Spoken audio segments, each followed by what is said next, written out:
Before we begin, make sure to subscribe to my channel for more stories like this. She texted me, "Can't make it tonight." That was it. No reason, no sorry, no hesitation. I stared at the message twice, then quietly set my phone aside and said to myself, all right. No follow-up, no pleading, no effort to change your mind. Life had already taught me that not every silence deserves a debate. Some are simply tests in disguise, and this one felt exactly like that. The evening passed in stillness. It could have felt lonely, but it didn't. I ordered dinner. Not her favorite meal, not mine either, just something plain and steady. A meal that reminded me I was enough, even if someone else chose not to show up.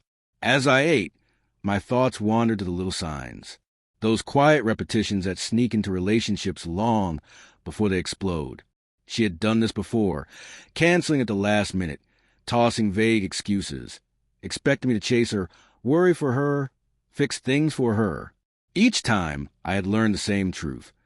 Composure weighs more than chaos. The world doesn't pause when someone refuses to commit to a moment, and neither do I. By 9, I had cleared the table, poured myself a glass of water, and sank into the couch. No resentment, no bitterness, just quiet observation. Sometimes, watching is the deepest way to understand.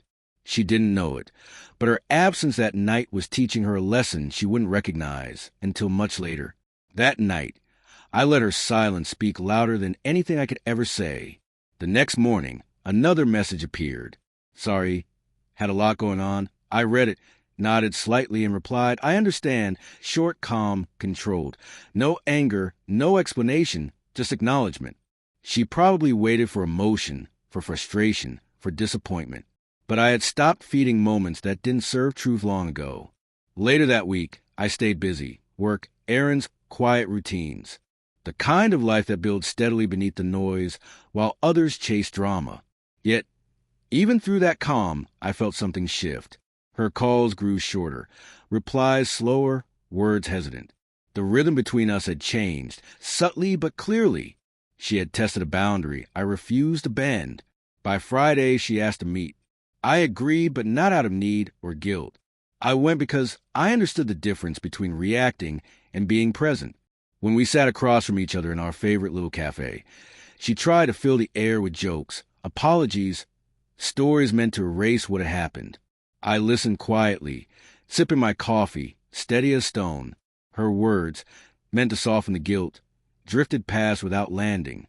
In the silence between her sentences, I saw the truth unfold. She had expected me to chase her, to break under the weight of disappointment. She hadn't expected calm. She hadn't expected strength. Sometimes the loudest response is no response at all. When our meeting ended, I stood up. She reached for my hand, hesitant, uncertain, maybe hoping I'd pull her close and let forgiveness feel like reward. Instead, I smiled gently, nodded once, and said, "Take care." No drama, no resentment, just peace that couldn't be shaken. Walking away, I felt a quiet clarity only self-respect can bring. When you stop reacting to someone else's chaos and start honoring your own calm. That night, I ordered another simple dinner and sat in my own company again. It wasn't loneliness. It was completeness.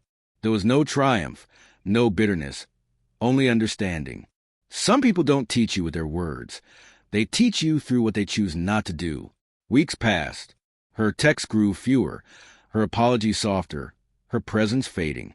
She probably wondered if I was angry or if I'd moved on too soon. The truth? I had moved on long before. Moving on isn't pretending or forgetting. It's staying composed, valuing your own peace, and letting their choices reveal who they truly are.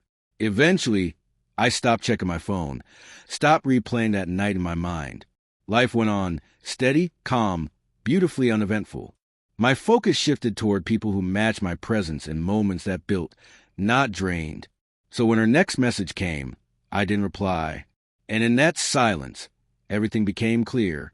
The measure of a person isn't in how loudly they demand attention, but in how quietly they hold their own.